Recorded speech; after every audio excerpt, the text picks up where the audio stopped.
राधे राधे, जय श्री कृष्णा। आज की इस वीडियो में हम आपके लिए मोती देने वाले तुलसी के पौधे की बहुत ही सुंदर कहानी लेकर आए हैं। यदि आपको ये कहानी पसंद आए तो कमेंट बॉक्स में तुलसी माता की जय अवश्य लिखें। अब सुनिए ये कहानी। किसी गांव में एक गरीब ब्राह्मण और ब्राह्मणी रहते थे। ब्राह्मण बहुत ही धार्मिक थे। वह हमेशा पूजा पाठ में लगे रहते थे और वह कार्तिक मास में तुलसी माता की पूजा किया करते थे। ब्राह्मण भिक्षा मांगकर अपना जीवन यापन किया करते थे। वह उतनी ही भिक्षा मांगते थे जिससे उनके परिवार का पेट भर सके। उस नगर का राजा बहुत ही धनवान और ब्राह्मणों का आदर करने वाला था। राजा किसी भी ब्राह्मण को खाली हाथ नहीं जाने देता था। राजा के यहाँ ब्राह्मण दूर दूर से दान लेने आते और दान लेकर आशीर्वाद देकर चले जाते। एक दिन की बात है, ब्राह्मण की पत्नी ने ब्राह्मण से कहा कि दूर दूर से राजा के यहाँ ब्राह्मण दान लेकर चले जाते हैं और तुम यहाँ के यहाँ एक दिन भी राजा के पास नहीं गए। जन्म भर कंगाली कहाँ तक झेलूं? आज तुम जाओ और राजा से कुछ मांग कर लाओ। फिर ब्राह्मण ने अपनी पत्नी को समझाते हुए कहा कि तू तो बावरी है, हमें धन की क्या जरूरत है, हमें इतना तो मिल ही जाता है जिससे हम अपना पेट भर सके। और राजा का धन अच्छा नहीं होता, वो हमें नहीं लेना चाहिए।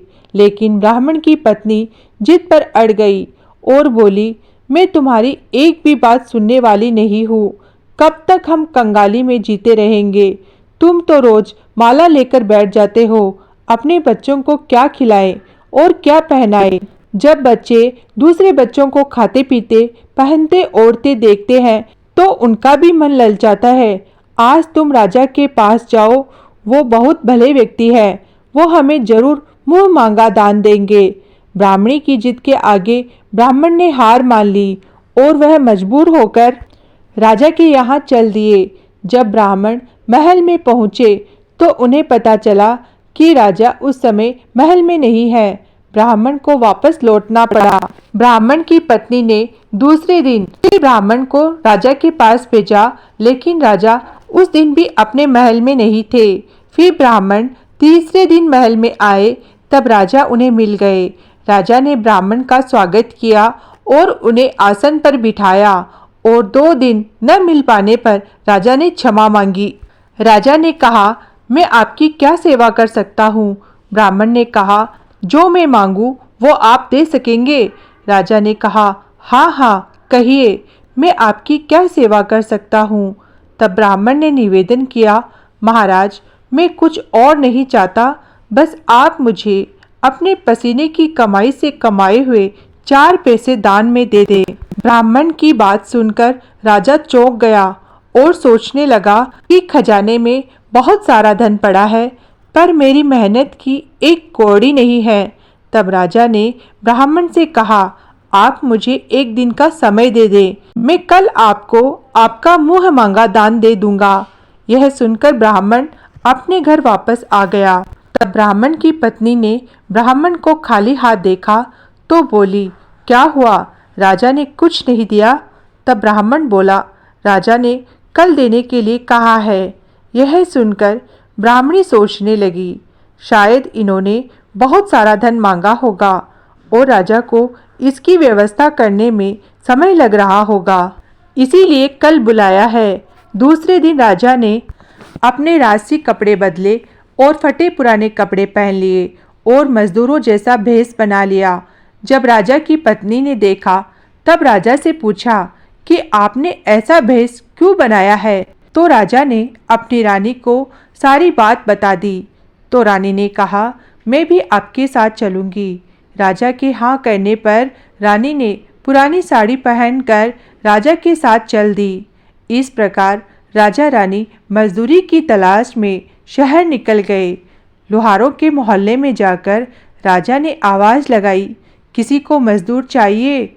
आखिर एक लोहार ने उन्हें बुला लिया, जो पहिए पर हल चढ़ाने की तैयारी कर रहा था। उसने राजा से कहा, देखो तुम्हें पहले खलात झोंकनी पड़ेगी, जब आग आ जाएगी इसके बाद धन पीटना होगा। और फिर रानी की ओर देखकर कहा, तुम्हें कुएं से पानी लाकर होदी भरनी होगी और कोयले वाले घर से कोयला लाकर भट्टी में डालना होगा। तुम दोनों को दिन भर में 2-2 आने मिलेंगे। अगर काम पसंद हो तो बोलो, नहीं तो अपना रास्ता नापो। राजा रानी लुहार के बताए काम को करने लगे। राजा खलात ठोकने लगा, लेकिन उससे काम ठीक से नहीं हो पा रहा था। लुहार नाराज होकर राजा से ठीक से काम करने के लिए कहता। राजा जैसे तैसे अपना काम करने लगा। रानी भी कुएं से पानी भरकर लाने लगी। रानी के हाथ में फफोले पड़ गए। इस तरह बड़ी कठिनाइयों से उसने पानी का हौद भरा। उसके बाद रानी कोयला लाकर भट्टी में डालने लगी। कोयले भरने से रानी के हाथ और कपड़े काले हो गए। भट्टी में आग आने पर लुहार ने भट्टी में से पान निकालकर पहिए पर जमाए और एक घन अपने हाथ में लेकर और एक घन राजा के हाथ में देकर कहा, देखो बारी बारी से घन इस पर पटकना, हाथ इधर उधर न होने पाए। राजा जोर जोर से घन पटकने लगा, लेकिन उसका निशाना ठीक नहीं बैठता था। कभी घन हल पर गिरता तो कभी पहिए पर। मजदूरों का ये हाल देखकर लुहारिन बड़बड़ाती हुई आई और लुहार से कहने लगी कि तुमने कहाँ से ये 9 सीखे मजदूर काम पर लगाए हैं? इनसे काम नहीं होगा।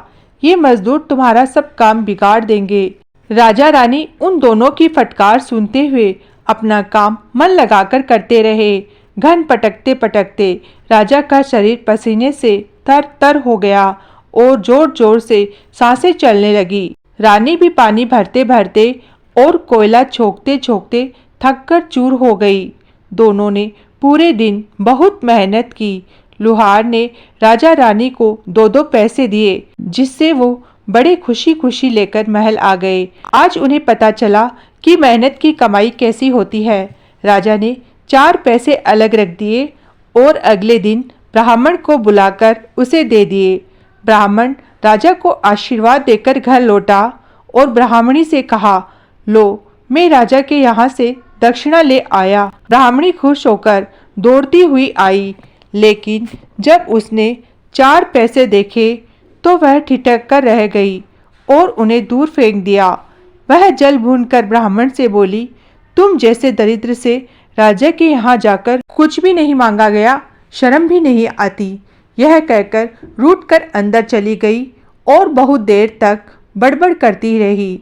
ब्राह्मण ने उन 4 पैसों को उठाकर तुलसी के पास रख दिया और सोचा, जब ब्राह्मणी शांत हो जाएगी और जरूरत पड़ने पर उन्हें उठा लेगी। परंतु कई दिनों तक वो पैसे वैसे के वैसे ही पड़े रहे और फूल बेलपत्र गिरकर मिट्टी में दब गए।